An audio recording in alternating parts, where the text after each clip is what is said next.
Hello, good people. Good morning from Dhaka, Bangladesh. 4 a.m. here. I'm about to do a video. I'm gonna do 4 fragrances in this one episode, as you can see from the thumbnail as well as the name. This is House of Van Cleef and Arpels. It's a designer house. They make high-end jewelry, watches, very expensive watches and jewelry, but they also have the fragrance line. I did cover quite a few, but not as many other designer house that I'd like to do. But they have quite a few nice fragrances, quite good quality fragrances. This is gonna be their Extraordinary line, collection Extraordinary, I believe that's what it's called. I'm not French speaker, so if I'm mispronouncing anything, I do apologize. This from this line previously I covered two of their best, Orchid Vanille and I think Roses Rouge. I think those are the two.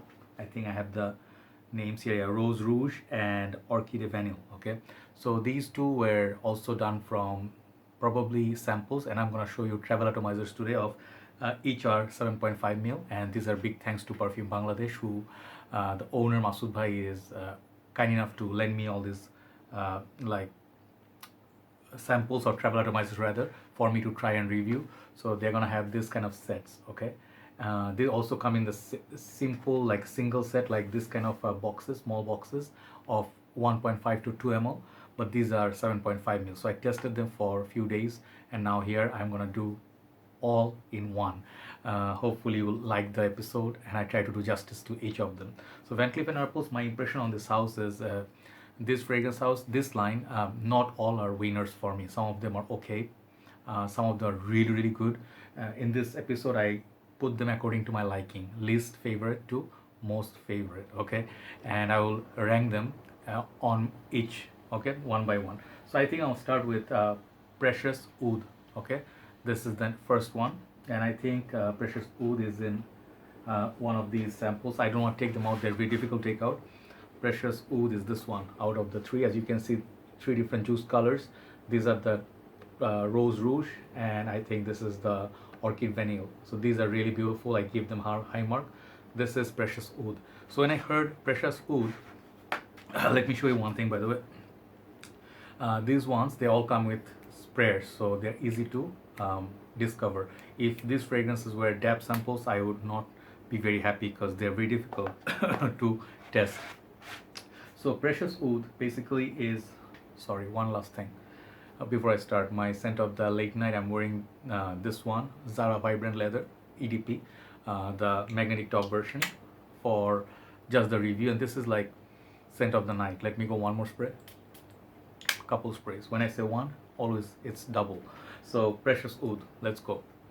That pineapple lemon combo bergamot, very beautiful from Zara. So how does Precious Oud smell? First time I smell this, I was like, this smells familiar. Is this oud or something dark that I smell somewhere?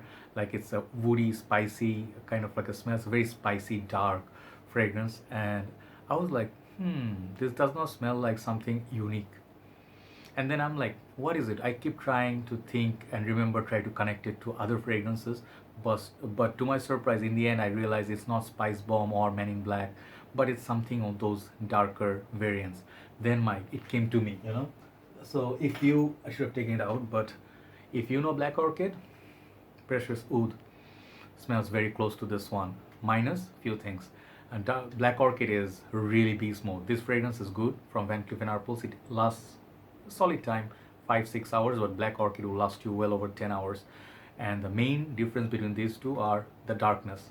This Black Orchid by Tom Ford, it's really chocolatey. It has the not waffles, it has this truffles, it has that dark orchid theme and some vanilla and some really like, you know, dark tones, makes it very dark and very strong. So comparatively compared to this, I think the Precious Oud is much more wearable. It's smoother. It does have definitely about 75 to 80% shadow of Black Orchid in this one, but it's more wearable. But still, I would say Black Orchid is winter. The Precious Oud I would wear for fall or something like mild cold weathers. It can easily be, if you like florals, you can easily pull this off in, let's say, like both unisex purpose. It has a little bit of smoky incense as well. Yeah, it's a good fragrance, but did not impress me because I do love black orchid and it smells very close to that. So overall, this fragrance I'm giving it a 7 out of 10 because it's decent, it's nice smell, and it's similar to black orchid, but not my most favorite. I would pass. If you already have black orchid, you don't need that. That's just my personal humble opinion. Second one, we're gonna go with, I think it's called Bois Dore from the same line, Collection Extraordinaire, and I have it on the paper as you can see. This is very also not very uncommon smell. Okay, let me show you the bottle actually. Okay, where is that? Yeah, Bois Dore. Bois Dore is the second one from this line. Here, as you can see, juice color is a little bit darker than this one, the left, but lighter compared to the right one. So Bois Dore basically has the notes like almond. I think there is iris. Perhaps what else is in there? Let me check. It smells like very sort of like a almost to the point of violet leaves, but it's not violet. I can tell you that much.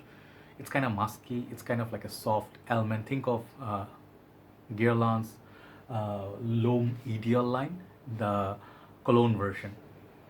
Yeah, it has that kind of like irisy, almondy, almost like to the point of Dior Eau, Prada L'Homme, low. Yeah, it's in that category. Soapy, kind of light, it's kind of like a second skin, soft, baby powder sort of smell. Think of Burberry Touch. Yeah, those in those lines, but it's really nice quality. But it's really talcum powder like, and you really have to love those powdery scents.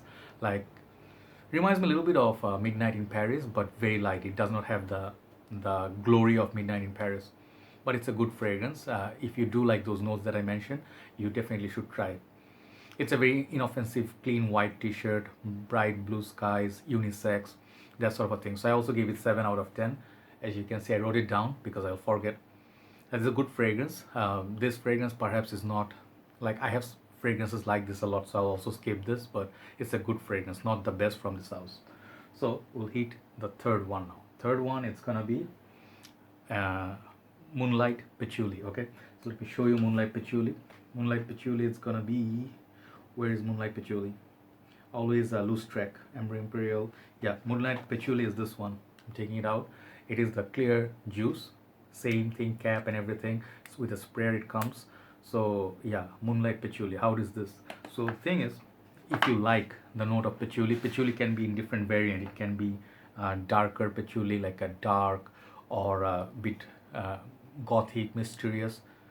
In this one, to my surprise, when I was sniffing for the first time, I was expecting to be that dark patchouli sort of theme because it's moonlight. You know, moonlight is late night, somewhere after midnight, and I would think like this is gonna be like that theme. But to my surprise, I smell rose, and it's not.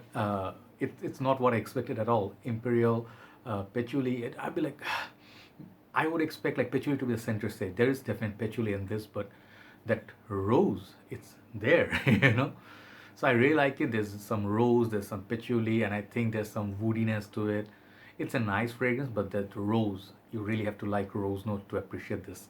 It's feel like more like a midnight rose, okay, if I may say so, but it is dominated with the rose. So it's a jammy rose, almost like calligraphy rose by Aramis, but not to that point of pungentness. But it's a good fragrance. It's okay fragrance. I like it.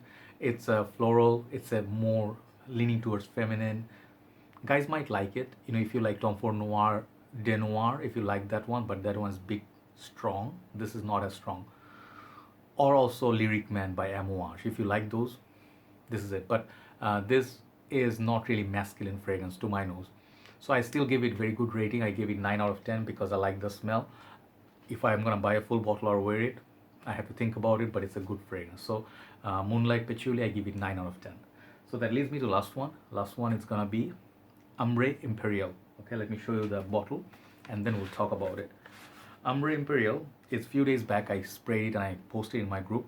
This is that bottle, and this is the juice color. Is a little bit light brown, like chocolatey color. This one is something I tried a few days back, and when I tried it, moment I sprayed on my arm, like I sprayed it here, and the moment I did, something happened. You know, I was wearing 2-3 fragrances at different spots. I was testing it. I immediately fell in love with this. I said, This is a winner. It put a big smile on my face. I don't know, I don't care what's in it, but it's just clean. It's kind of like a woody, I don't know, but it reminds me of one fragrance. I'll show you in a bit. Wait, hold on. Yeah, I just want to show you something because not the same fragrance, but something from Dior that I really, really love. This is one of my best, most favorite Dior fragrances, Bois Dore.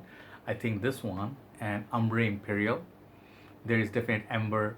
There is something very magical happening. I do not know, I don't remember all the notes, but it's so sexy, guys. It's this fragrance, you know, this last one.